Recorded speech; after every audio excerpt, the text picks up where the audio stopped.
Il progetto di Villa Marchi Bienvenue, costruita alle porte di Padova, nel comune di Noventa Padovana, si inserisce in una tradizione di ville storiche che caratterizza tutta la riviera del Brenta, da Venezia a Padova. Non da meno, Villa Marchi rappresenta un'eccellenza architettonica di metà Novecento che Trendy Studio ha avuto il piacere e l'onore di ristrutturare.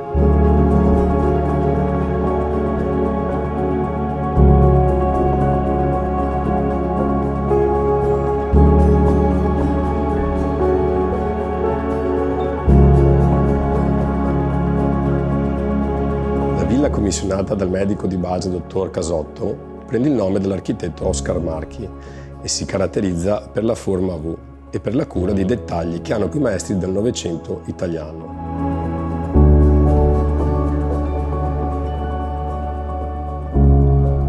Internamente il piano terra è organizzato attorno alla scala, fulcro della casa.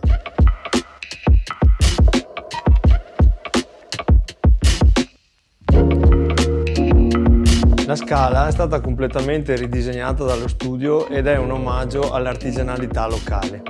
La struttura conica dei gradini a sbalzo è stata rivestita con inserti in cuoio ed è cucita manualmente in cantiere da maestranze locali. La pedata invece riprende il terrazzo alla veneziana, utilizzato in tutta la pavimentazione del piano terra sia in esterno che in interno. Allo stesso piano, superando la scala, si arriva alla zona di servizio. Oltre alla zona di servizio si sviluppa la sala polivalente, che si relaziona con lo spazio esterno della piscina e della corte centrale ed è caratterizzato da inserti in vetro mattone che riprendono le geometrie astratte della facciata. Salendo le scale si percepisce l'apertura dei due volumi che generano la corte centrale e diventa l'elemento di fulcro in connessione diretta con il living. Il living è inondato di luce da un bow window che consente di avere una vista panoramica sul giardino. Bow window che è stato realizzato in serramenti in legno e alluminio nero che riprendono la colorazione originaria. A contrasto è stato scelto un pavimento in legno a base neutra, con posa a casellario, che riprende il vecchio listoncino rivisitato in forma contemporanea. Alla cucina in Lapitec nero a forma conica si contrappone una boiserie di legno bruciato, che nasconde la zona a servizi rappresentata dalla dispensa e dal bagno per gli ospiti. Proprio nel bagno degli ospiti è stato realizzato un lavabo su disegno dello studio in corian bianco, stretto da una cintura in cuoio che riprende la finitura della scala.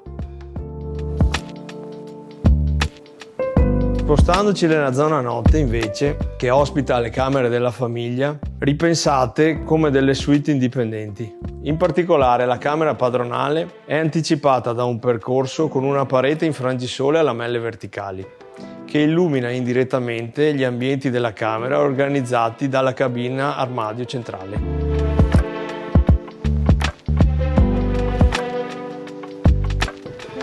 Il piano primo è collegato al giardino attraverso una scala a sbalzo sorretta da un parapetto metallico originale che caratterizza tutta la facciata esterna. Scendendo la scala si arriva nella corte, impreziosita da una gelosia in mattoni che divide il giardino dalla zona più pubblica che si affaccia sulla via principale di Noventa e una più privata dove è stata realizzata la piscina. Esternamente la villa è rivestita in mattoni facciavista ed è impreziosita da una tessitura a casellario. Ne sono un esempio la gelosia che si innesta nel parco ed i mattoni sporgenti della corte. Il mattone impiegato all'esterno viene utilizzato anche all'interno per enfatizzare la connessione con il giardino, quasi a voler dissolvere ogni barriera. Ispirandosi a questa logica, lo studio ha adeguato gli spazi interni e quelli esterni alle nuove esigenze della nuova committenza.